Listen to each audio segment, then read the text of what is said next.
Nós estamos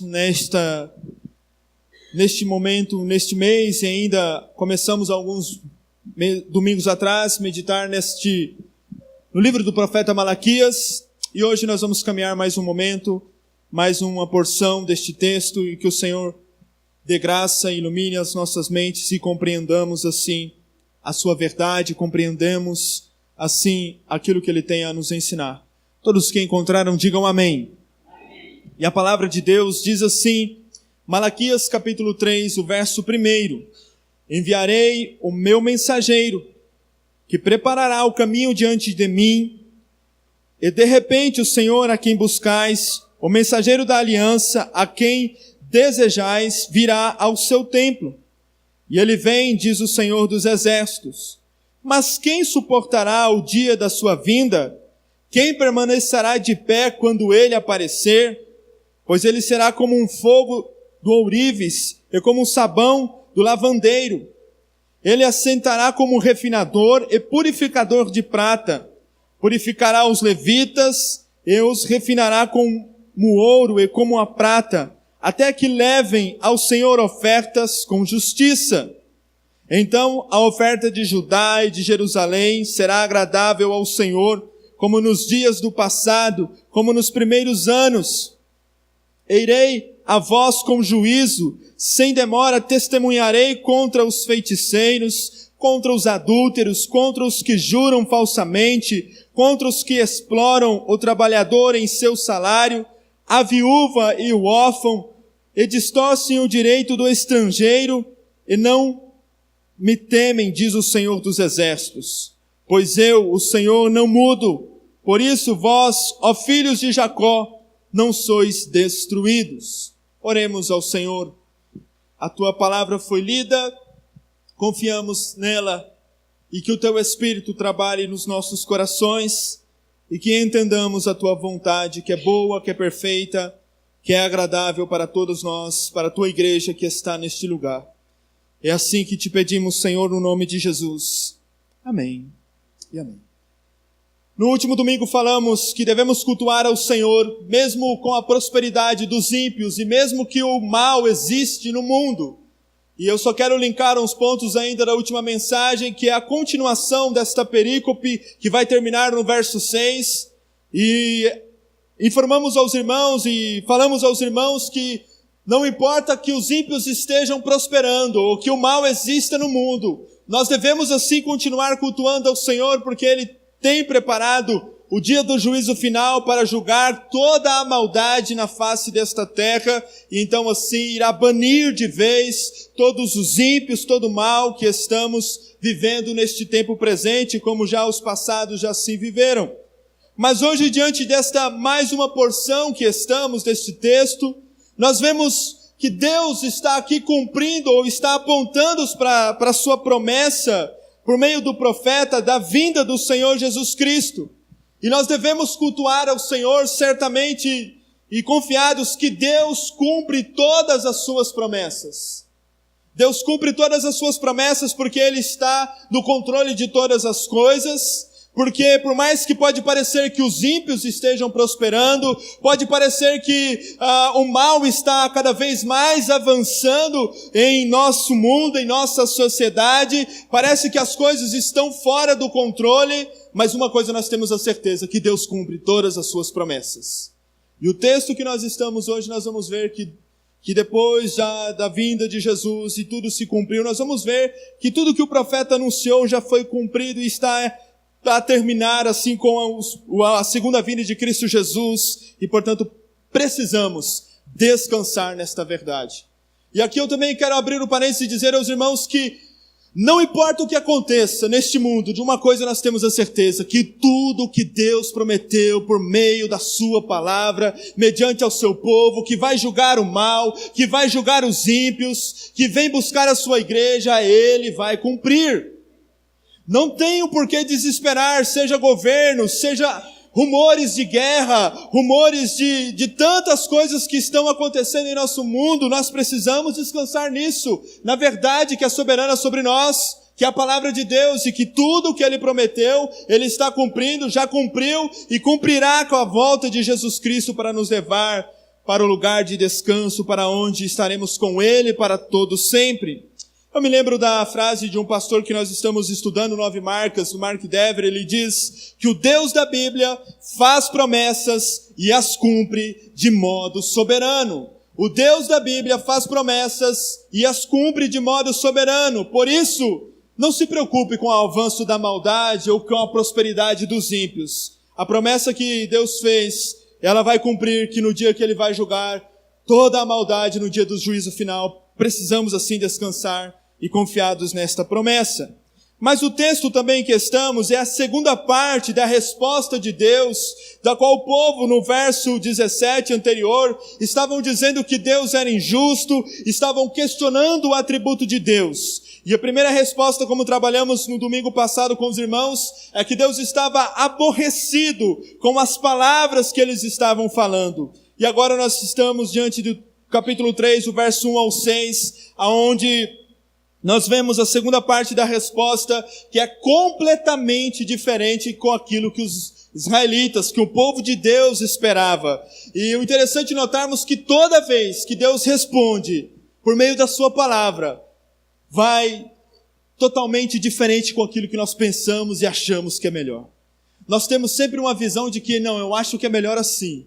Mas quando Deus responde, Ele responde de uma forma totalmente diferente com a qual nós imaginamos. Porque Ele é Deus, Ele sabe o que é melhor para o seu povo, para a sua igreja, e nós temos que parar com essa tolice de achar que nós sabemos como vamos caminhar na vida. Nós temos que confiar no Senhor e na sua palavra, por mais que as suas respostas destoem totalmente ao contrário, conforme nós iniciamos pregando Malaquias 1, quando Deus responde o povo novamente, o povo é pego de surpresa porque é totalmente contra aquilo que nós achamos que é o melhor. Nós achamos muitas coisas, mas nós temos que ter certeza de uma coisa, que a palavra de Deus é absoluta sobre nós e precisamos confiar, porque a sua vontade é boa, é perfeita e é o quê? É agradável, é justa, é assim que devemos confiar. Por isso então a resposta que eles estavam querendo ouvir era que sim, que Deus ia castigar os ímpios e que Ele ia abençoar o seu povo, que Ele ia de fato estabelecer esta diferença entre o injusto e o injusto, e todos então iam ver que Deus estava favorecendo o seu povo e castigando os ímpios, mas a resposta de Deus foi algo inesperado para eles. E Ele diz que se o povo querem ver assim justiça, e querem de fato encontrar a justiça, Deus vai dizer, conforme a uma outra versão, a minha não trata, mas que Deus iria começar por meio do povo. Se o povo estava buscando justiça, se o povo queria justiça da parte de Deus, Deus diz, eu vou começar por vocês. É por vocês que eu vou começar. É por vocês que eu vou punir os ímpios que estão no meio de vocês. Eu vou punir aqueles que estão dando falso testemunho no meio de vocês. Eu vou fazer diferença entre os ímpios e os justos, mas isto irá começar não com os de fora, irá começar com os de dentro. Não irá começar com aqueles que nós estamos muitas vezes reclamando, dizendo ao Senhor, nossa, os ímpios estão prosperando. Não, antes Ele está dizendo o texto que Ele vai começar a fazer esta separação no meio do povo, entre aqueles que são verdadeiramente servos do Senhor, são verdadeiramente filhos de Deus, e aqueles que não são. E aqui nos faz lembrar do texto de 1 Pedro 4,17, que vai dizer assim, o juízo de Deus começa por sua própria casa.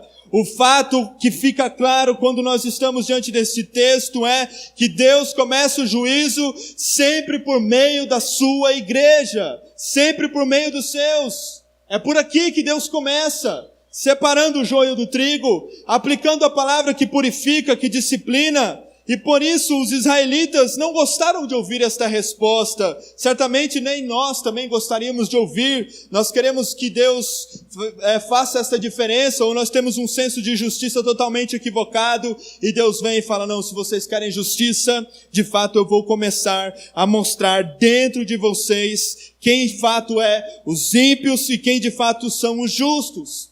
Eu me lembro do Salmo 1 que vai dizer que os ímpios não subsistirão na congregação justo, na Assembleia dos Justos.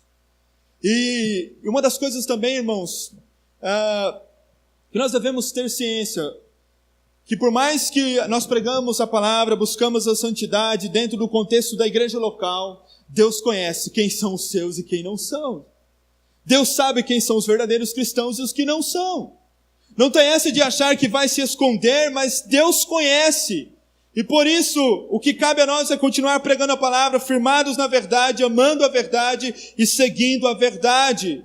E é assim que Deus então estabelece a segunda resposta ao povo que estava questionando a sua justiça, ao povo que estava questionando o atributo de Deus. Deus aponta que começará a purificando o seu povo, a purificando a sua própria nação santa, povo escolhido, e algo que seria muito difícil de ouvir.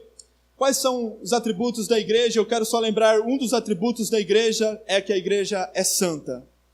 Ela é um povo santo, separado, exclusivo do Senhor, conforme nós vamos ver o texto mais à frente.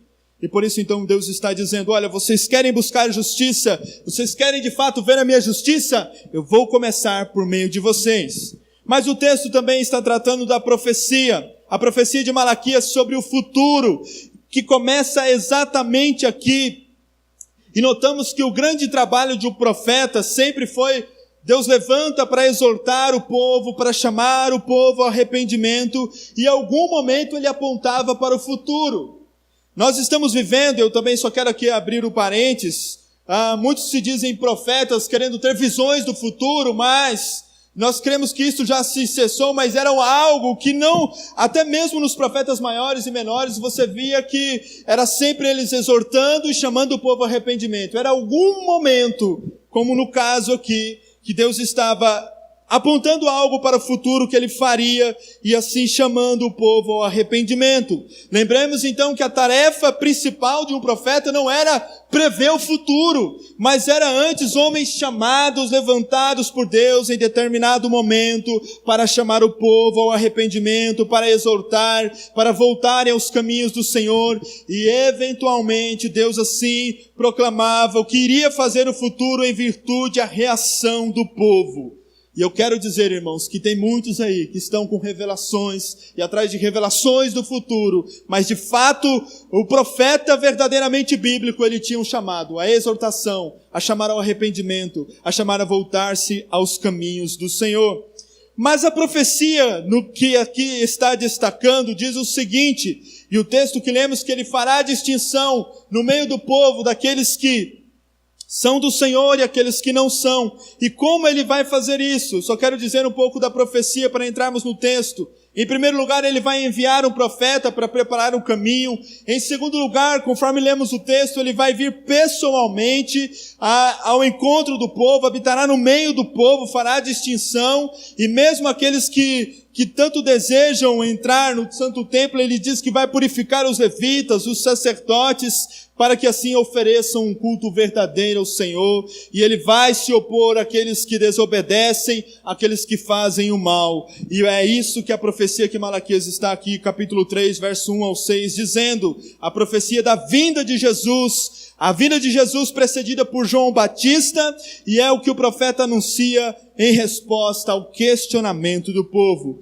Todas essas acusações que o povo estava levantando contra o Senhor eram de pessoas ingratas, equivocadas, como já falamos, eram de pessoas que não entendiam o Deus a qual serviam e estavam de fato questionando o juízo de Deus, e Deus responde que o juízo virá, e assim virá pela segunda vinda de Cristo, ou virá pela vinda de Cristo e pela sua segunda vinda, conforme nós vamos ver mais à frente, e então assim que Deus aponta esta profecia. Mas vamos trabalhar o texto então em primeiro lugar destacando o anúncio do mensageiro. Se você está aí com a sua Bíblia aberta, você pode ir acompanhando o texto, e está dizendo que ele vai enviar um mensageiro que vai preparar o caminho. O nome Malaquias, já falamos aqui aos irmãos, no hebraico significa mensageiro. E alguns vão achar que quando o texto aqui está falando, o meu mensageiro vai preparar o caminho, alguns vão dizer ou vão achar que o texto está falando do próprio Malaquias, a qual estaria assim preparando o povo, preparando o caminho para a chegada de Deus. Mas, como nós temos aprendido dia após dia, não há nada como verificarmos um texto mediante os outros textos nas Sagradas Escrituras. A Bíblia responde ela mesma, amém, irmãos? A Bíblia responde a Bíblia. Não é alguém que tenta de uma forma equivocada responder questões da Bíblia. Então, se queremos saber o que de fato estava aqui, qual era este mensageiro, eu quero que os irmãos abram suas Bíblias, por gentileza, em Mateus capítulo 3, bem aí pertinho. O verso de número 3 diz o seguinte, se você pode folhear, diz assim, Mateus 3:3, porque é dele que o profeta Isaías disse: a voz que clama no deserto prepararia o caminho do Senhor e endireitaria as suas veredas. Se você for também para Marcos capítulo 1, verso de número 2, pode folhear a sua Bíblia aí por gentileza.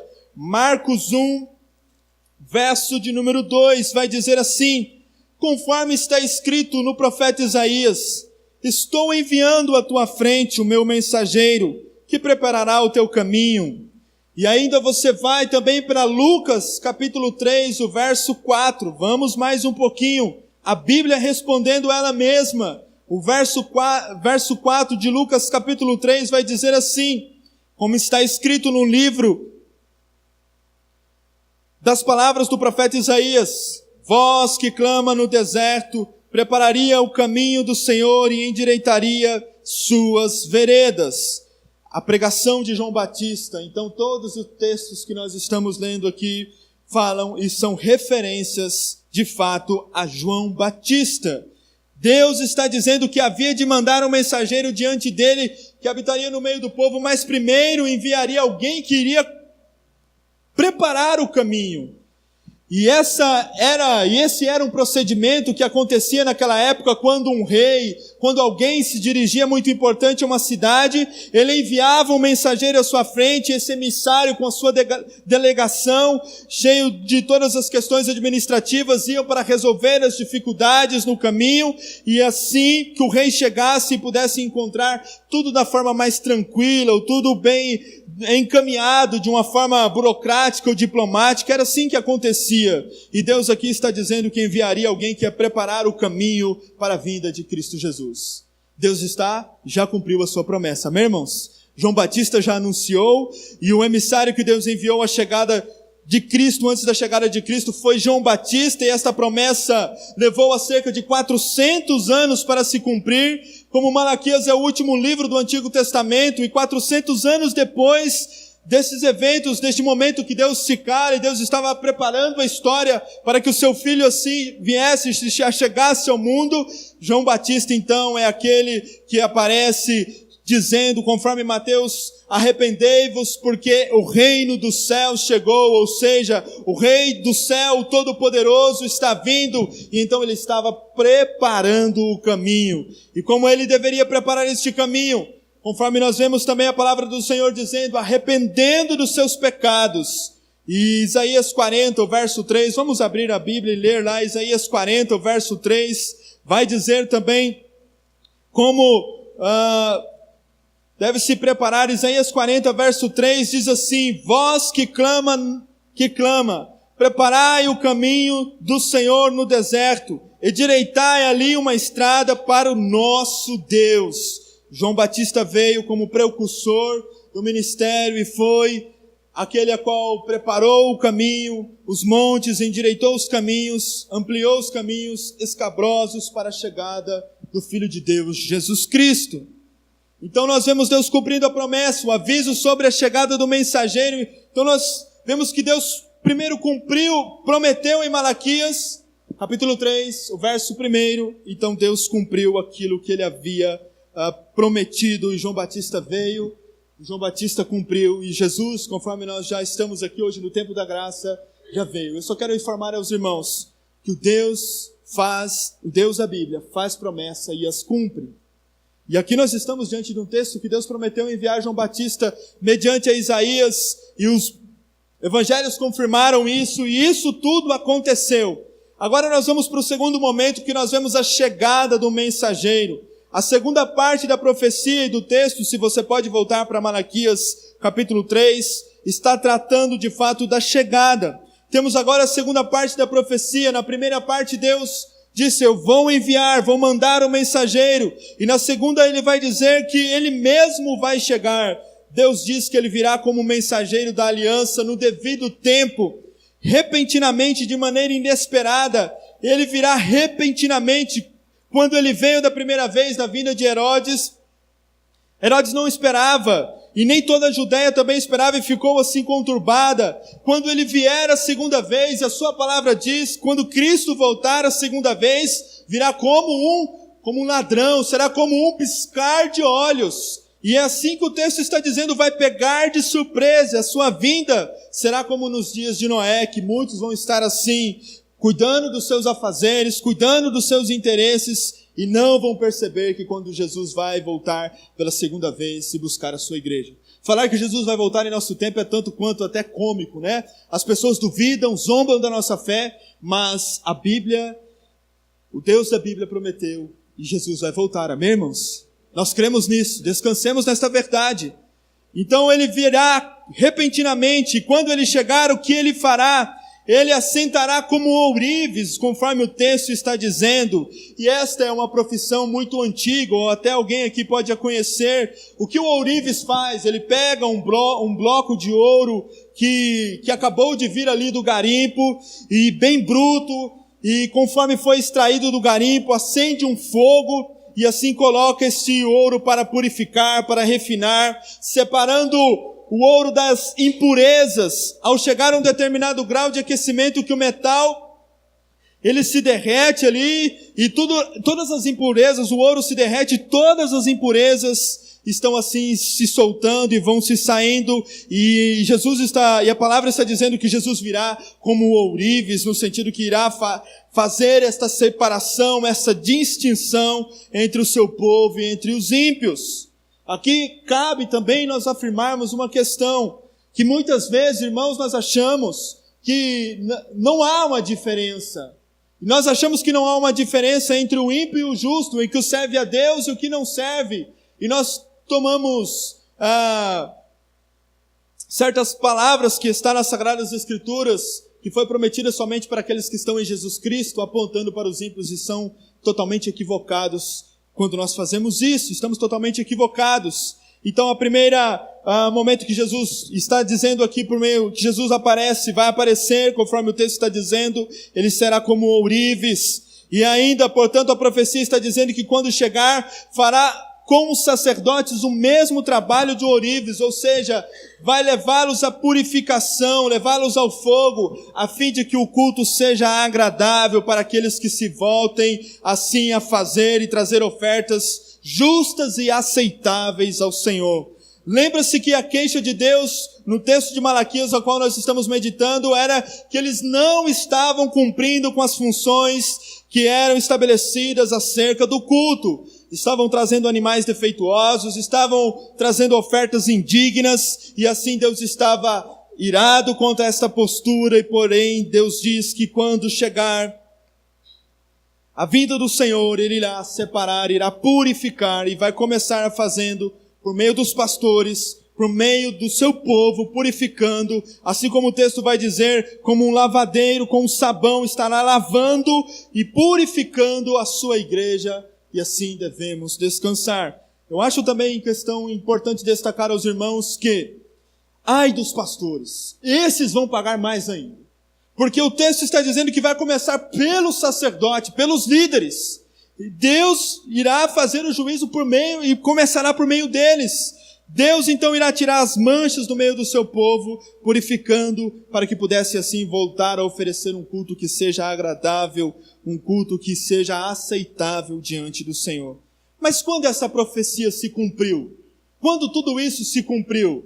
Com a vinda de Cristo Jesus. Primeiro se cumpriu com João Batista, conforme já falamos, e em segundo lugar se cumpriu com a vinda de Jesus Cristo, quando o próprio Deus, por meio de Cristo Jesus, surge no meio do povo, Jesus de Nazaré. Na cruz do Calvário, Jesus derramou o seu sangue, que é muito mais poderoso do que todo o fogo que o ourives usa para limpar o ouro, todo sabão que o lavador aqui usava para purificação. O sangue de Cristo nos purifica de todo o pecado. Amém, irmãos? É por meio do sangue de Cristo que somos lavados, remidos e podemos ter as nossas vestes se tornaram brancas, alvos mais que a neve. É o sangue de Cristo, Filho de Deus, que purifica o sacerdócio, o templo, os adoradores, e somente desta maneira Deus pode ter o culto que lhe agrade. É por meio de Cristo Jesus. É somente por meio de Cristo Jesus. Você lembra o que está em Hebreus capítulo 10, o verso 4, diz assim: pois é impossível que o sangue dos touros, dos bodes, tire pecados. É impossível. Todas as coisas, conforme Malaquias está encerrando este ciclo aqui, eram figuras que apontavam para o sangue de Cristo Jesus. E cabe aqui, irmãos, com todo respeito dizer, e assim, não me leve a mal, mas não vai ser óleo ungido que vai curar, que vai fazer nada. É o sangue de Cristo Jesus. É o sangue de Cristo Jesus que cura, que purifica, que nos liberta, que nos lava. Nós precisamos entender isso, porque no dia que nós estamos vivendo, há tantas coisas que tentam ofuscar, que tentam menosprezar o sacrifício de Cristo Jesus. E agora aqui o texto estava falando dos ourives, mas apontando para Cristo Jesus. E esta profecia se cumpriu em Cristo Jesus. Também em Efésios 1:7, se você quiser abrir, vai dizer assim: nele temos a redenção por meio do seu sangue, o perdão dos pecados de acordo com as riquezas da graça de Deus. Como temos redenção? Como temos o perdão de pecados? Por meio do sangue de Cristo. O culto do Antigo Testamento era algo simbólico, figurativo, e como nós já estamos falando várias vezes isso aqui para os irmãos. E Deus aqui anuncia por meio de Malaquias a chegada de um novo tempo, de uma nova era inaugurada, de um novo momento, que as pessoas seriam purificadas não mais pelo fogo, pelo sabão, pelo sangue de animais, pois essas coisas, elas não podem tirar a mancha totalmente dos nossos corações, mas é preciso do sangue de Cristo Jesus, e o seu povo assim será purificado, a sua igreja apresentará a Ele um culto agradável por meio do sangue de Cristo Jesus. Ainda em Hebreus 12:24 vai dizer: a Jesus, mediador de uma nova aliança, e um novo sangue aspergido, que fala melhor do que o sangue de Abel. Todos aqueles sangues, em Êxodo 12, conforme nós vemos no sentido estabelecendo a Páscoa, apontavam para Cristo Jesus. Cristo é o centro, é como a reforma defende, e como todo ano, quando é o mês da reforma, nós bradamos: somente Cristo Jesus, somente o seu sangue. Será que Deus se agrada então dos ímpios praticarem o mal? De forma alguma, Deus não se agrada, porque Ele mesmo virá purificar o seu povo de todo mal, e assim purificará a sua igreja, o seu povo, para que adorem em espírito e em verdade. A Bíblia diz que Deus veio purificar para si um povo zeloso e de boas obras. Deus veio purificar por meio de Cristo Jesus um povo zeloso e um povo de boas obras. E agora, para caminharmos, para encerrarmos esta parte, o texto ainda vai dizer, o verso 5, acerca da testemunha, ou aquele que testemunhará e promoverá o juízo.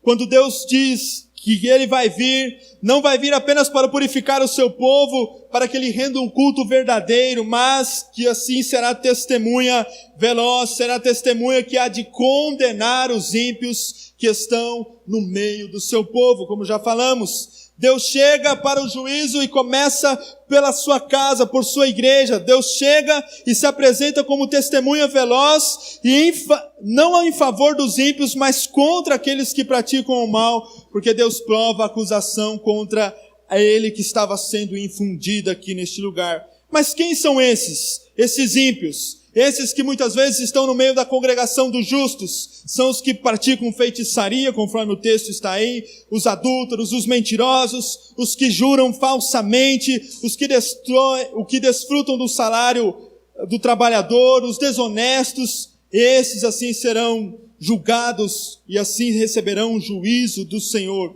E a resposta de Deus vem e pergunta ao povo: aonde está a justiça? Que o povo estava perguntando, e a resposta vem dizendo: eu vou purificar primeiro o meu povo, e depois, sabemos que o contexto aqui, purificar o meu povo, era por meio do ourives, do fogo e do sabão, mas agora nós sabemos que é por meio do sacrifício de Cristo Jesus, do sangue de Cristo Jesus, e assim Ele vai ser testemunha dentre aqueles que obedecem à palavra do Senhor, e contra os mentirosos e contra os imorais Ele estará assim condenando. E assim eu quero caminhar, irmãos, dizendo, quando tudo isso aconteceu, cumpriu-se em Cristo Jesus, como já falamos, o culto não mais foi realizado por meio de sacerdotes impuros, mas por meio de um sacrifício do sumo sacerdote, Cristo Jesus. Você sabia que a sua oração, que o nosso culto, nossa devoção ao Senhor só é aceita a Deus por meio de Cristo Jesus? Não adianta nada você... e aqui eu também tenho que dizer, irmãos, algo que muitas pessoas acham, que os ímpios, Deus vai ouvir a sua oração. Dentro da graça comum, eu acredito que Deus cuida da sua criação. Mas Deus não ouve a oração daqueles que não estão em Jesus. Mas pastor, não, a palavra de Deus diz assim. Porque é por meio de Jesus que temos acesso a Deus e temos paz com Deus. E é por meio de Jesus que a igreja reúne e cultua ao Senhor. E é por meio de Jesus que as nossas orações são atendidas. Por ser Deus assim, então, agradou-se de todo o sacrifício do seu Filho para que pudéssemos ter acesso ao Senhor. E em vez, então, de confiarmos em outras coisas, devemos nos apegar em Cristo Jesus. Caminho, então, irmãos, dizendo, e ainda no verso 6, que Deus poderia ter destruído todo o povo por causa da sua ignorância, por causa que eles não estavam adorando ao Senhor de uma forma que era agradável. E o verso 6 vai dizer que Ele não muda.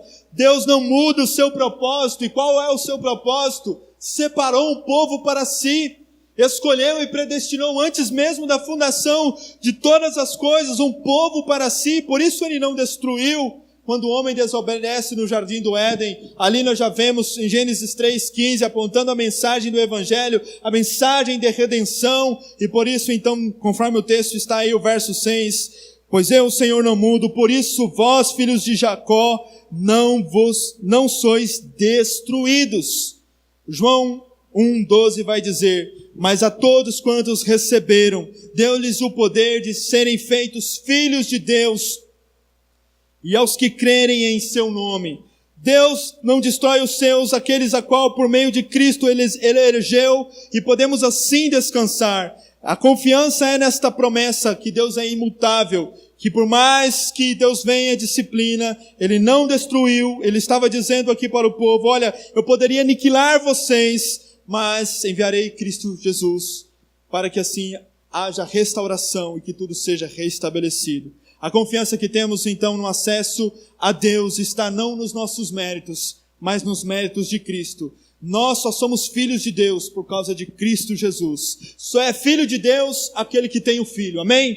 Só é filho de Deus aquele que tem Jesus Cristo. Não é eu, pastor, que está afirmando isso, mas é a palavra. E assim devemos caminhar. Por quando então não foram destruídos? Por que então não foram destruídos? Porque Deus não muda desde a eternidade, que Ele assim nos predestinou para si, nos escolheu, podemos assim descansar. Em 1 Pedro 2,9, quero assim terminar com este texto e assim fazer as aplicações. Você pode abrir a sua Bíblia em 1 Pedro 2,9 e acompanhar a leitura deste texto que diz assim: porém vós sois geração eleita, sacerdócio real, nação santa, povo de propriedade exclusiva de Deus, cujo propósito é proclamar as grandezas daquele que vos convocou das trevas para a sua maravilhosa luz. Por isso Deus não destrói a geração, o seu povo. Ele tem uma promessa, um pacto, uma aliança, e por isso podemos descansar nestas verdades. Conclusões e aplicações para nós. Deus deseja que o culto seja agradável. E o culto só vai ser agradável por meio de Cristo Jesus. É por meio de Cristo Jesus. Deus gosta de ser adorado. E Ele busca adoradores que o adorem em espírito e em verdade.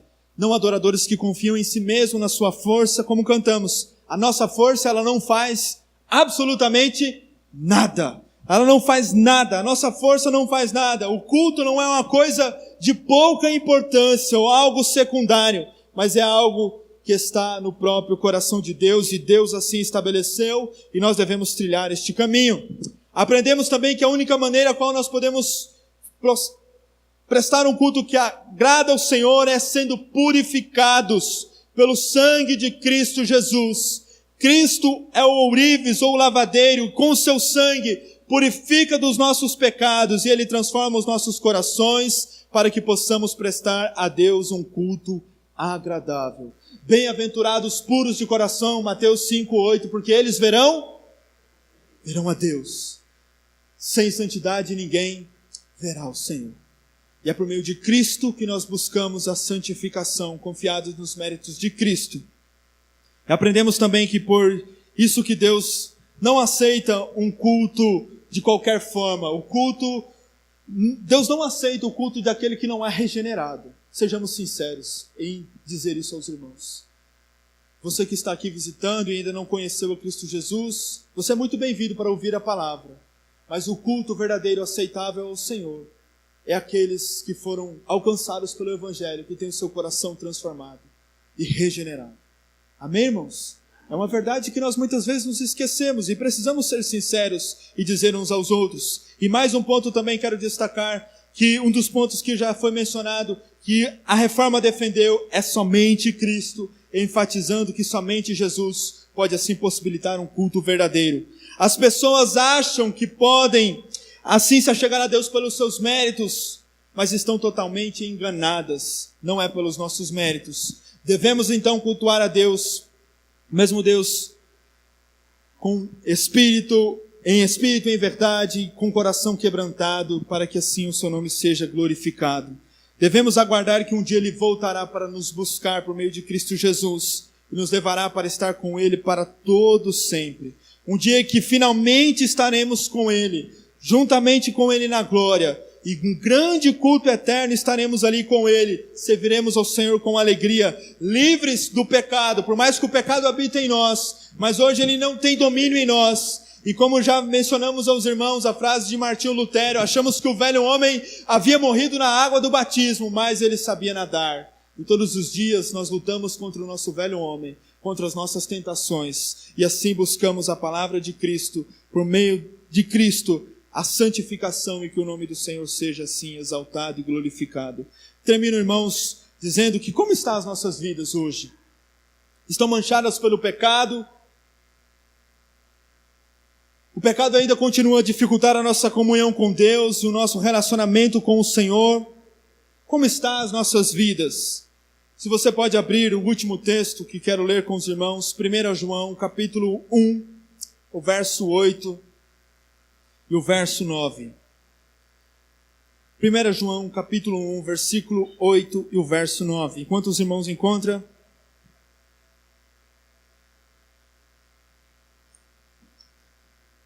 todos encontraram, digam amém. Se dissermos que não temos pecado algum, enganamos a nós mesmos, e a verdade não está em nós. Se confessarmos os nossos pecados, Ele é fiel e justo para nos perdoar os pecados e nos purificar de toda injustiça.